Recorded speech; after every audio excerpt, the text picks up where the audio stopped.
Complete Works of Swami Vivekananda. Volume 3. Lectures from Colombo to Almora. Bhakti. Delivered at Lahore on the 9th of November, 1897.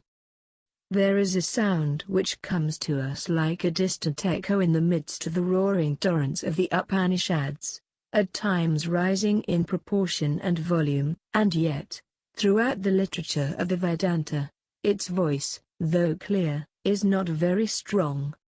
The main duty of the Upanishads seems to be to present before us the spirit and the aspect of the sublime, and yet behind this wonderful sublimity there come to us here and the glimpses of poetry as we read, though the sun shines not, nor the moon, nor the stars, what to speak of this fire? As we listen to the heart-stirring poetry of these marvelous lines, we are taken, as it were, off from the world of the senses, off even from the world of intellect, and brought to that world which can never be comprehended, and yet which is always with us.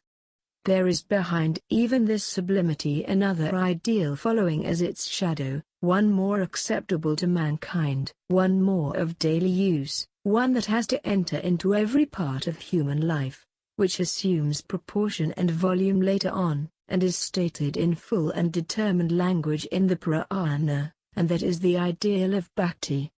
The germs of Bhakti are there already, the germs are even in the Samhitâ, the germs a little more developed are in the Upanishads, but they are worked out in their details in the Puranas.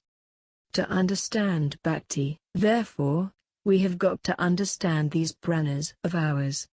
There have been great discussions of late as to their authenticity. Many a passage of uncertain meaning has been taken up and criticized. In many places it has been pointed out that the passages cannot stand the light of modern science and so forth. But, apart from all these discussions, apart from the scientific validity of the statements of the Puranas, apart from their valid or invalid geography, apart from their valid or invalid astronomy, and so forth, what we find for a certainty, traced out bit by bit almost in every one of these volumes, is this doctrine of Bhakti, illustrated, re-illustrated, stated and restated, in the lives of saints and in the lives of kings. It seems to have been the duty of the Puranas to stand as illustrations for that great ideal of the beautiful, the ideal of Bhakti, and this, as I have stated, is so much nearer to the ordinary man. Very few indeed are they who can understand and appreciate, far less live and move, in the grandeur of the full blaze of the light of Vedanta, because the first step for the pure Vedantist is to be abhak, fearless. Weakness has got to go before a man dares to become a Vedantist, and we know how difficult that is. Even those who have given up all connection with the world, and have very few bandages to make them cowards, feel in the heart of their hearts how weak they are at moments, at times how soft they become, how cowed down. Much more so is it with men who have so many bandages, and have to remain as slaves to so many 100,000 things, inside of themselves and outside of themselves, men every moment of whose life is dragging down slavery. To them the Puranas come with the most beautiful message of Bhakti. For them the softness and the poetry are spread out, for them are told these wonderful and marvelous stories of a Dhruva and a Prahlada, and of 1,000 saints, and these illustrations are to make it practical. Whether you believe in the scientific accuracy of the Puranas or not, there is not one among you whose life has not been influenced by the story of Prahlada, or that of Dhruva, or of any one of these great Puranic saints. We have not only to acknowledge the power of the Puranas in our own day, but we ought to be grateful to them as they gave us in the past a more comprehensive and a better popular religion, than what the degraded later-day Buddhism was leading us to. This easy and smooth idea of Bhakti has been written and worked upon, and we have to embrace it in our everyday practical life, for we shall see as we go on how the idea has been worked out until Bhakti becomes the essence of love. So long as there shall be such a thing as personal and material love, one cannot go behind the teachings of the Puranas. So long as there shall be the human weakness of leaning upon somebody for support, these Puranas, in some form or other, must always exist. You can change their names, you can condemn those that are not already existing, but immediately you will be compelled to write another Purana. If there arises amongst us a sage who will not want these old Puranas, we shall find that his disciples, within 20 years of his death, will make of his life another Purana. That will be all the difference.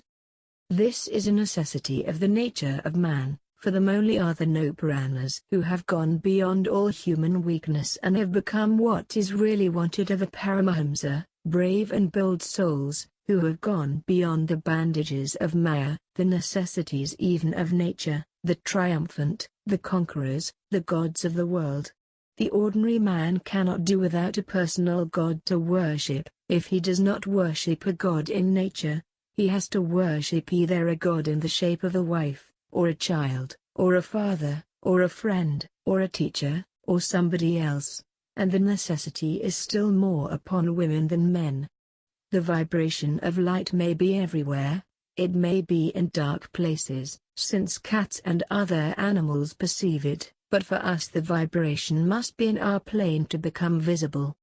We may talk, therefore, of an impersonal being and so forth, but so long as we are ordinary mortals, God can be seen in man alone.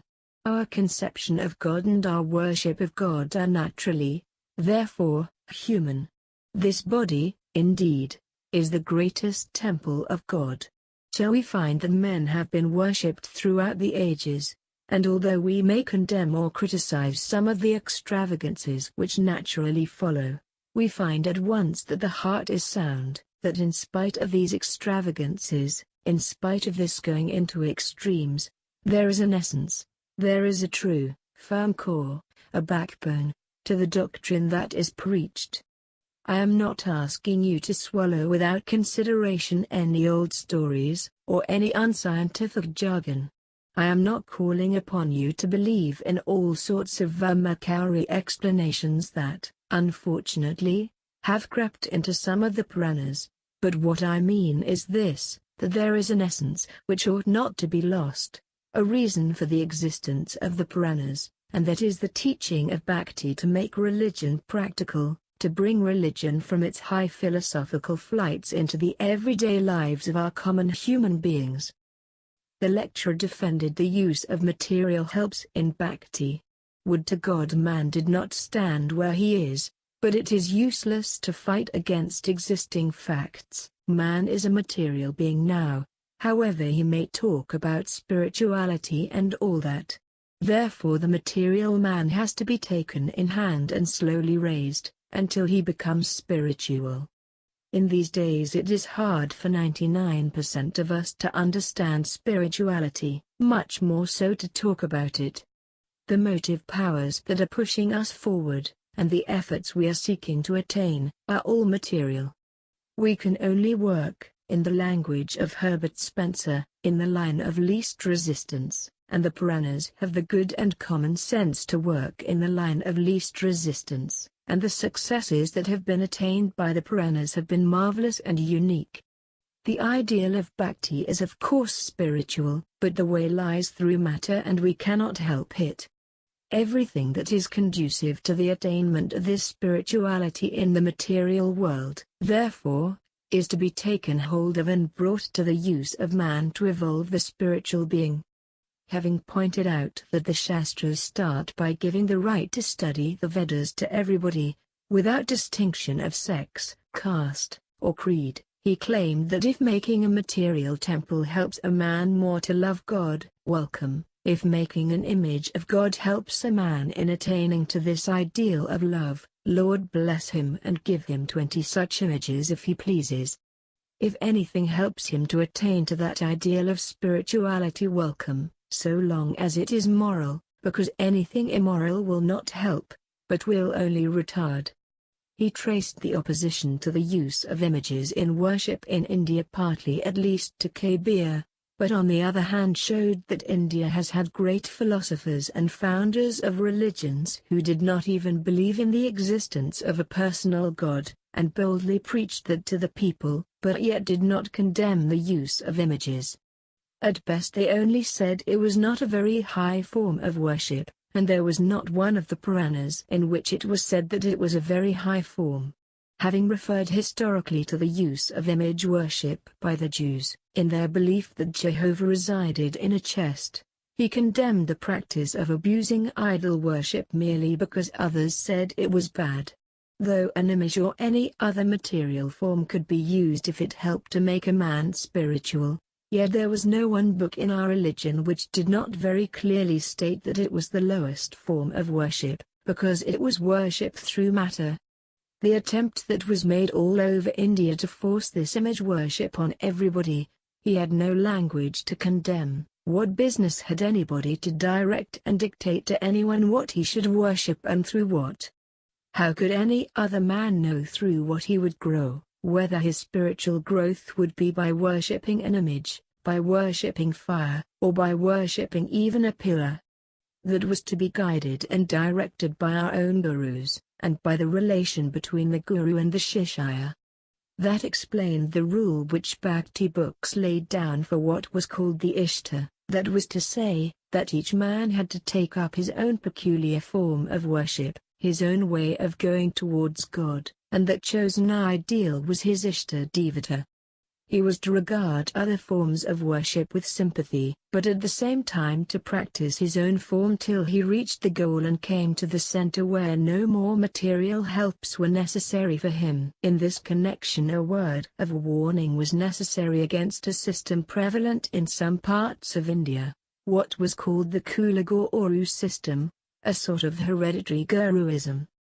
We read in the books that he who knows the essence of the Vedas, is sinless, and does not teach another for love of gold or love of anything else, whose mercy is without any cause, who gives as the spring which does not ask anything from the plants and trees, for it is its nature to do good, and brings them out once more into life, and buds, flowers, and leaves come out, who wants nothing, but whose whole life is only to do good. Such a man could be a guru and none else.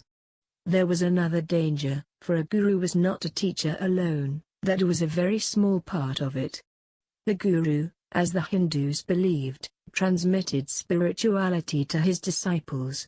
To take a common material example, therefore, if a man were not inoculated with good virus, he ran the risk of being inoculated with what was bad and vile, so that by being taught by a bad guru there was the risk of learning something evil. Therefore it was absolutely necessary that this idea of Kula Guru should vanish from India. Guruism must not be a trade, that must stop. It was against the Shastras. No man ought to call himself a guru and at the same time help the present state of things under the Kula Guru system. Speaking of the question of food, the Swami pointed out that the present-day insistence upon the strict regulations as to eating was to a great extent superficial, and missed the mark they were originally intended to cover. He particularly instanced the idea that care should be exercised as to who was allowed to touch food, and pointed out that there was a deep psychological significance in this, but that in the everyday life of ordinary men it was a care difficult or impossible to exercise. Here again the mistake was made of insisting upon general observance of an idea which was only possible to one class, those who have entirely devoted their lives to spirituality, whereas the vast majority of men were still unsatiated with material pleasures, and until they were satiated to some extent it was useless to think of forcing spirituality on them. The highest form of worship that had been laid down by the Bhakta was the worship of man. Really, if there were to be any sort of worship, he would suggest getting a poor man, or 6, or 12, as their circumstances would permit, every day to their homes, and serving them, thinking that they were Narayanas. He had seen charity in many countries and the reason it did not succeed was that it was not done with a good spirit. Here, take this, and go away, That was not charity, but the expression of the pride of the heart, to gain the applause of the world, that the world might know they were becoming charitable. Hindus must know that, according to the Smritis, the giver was lower than the receiver, for the receiver was for the time being God himself.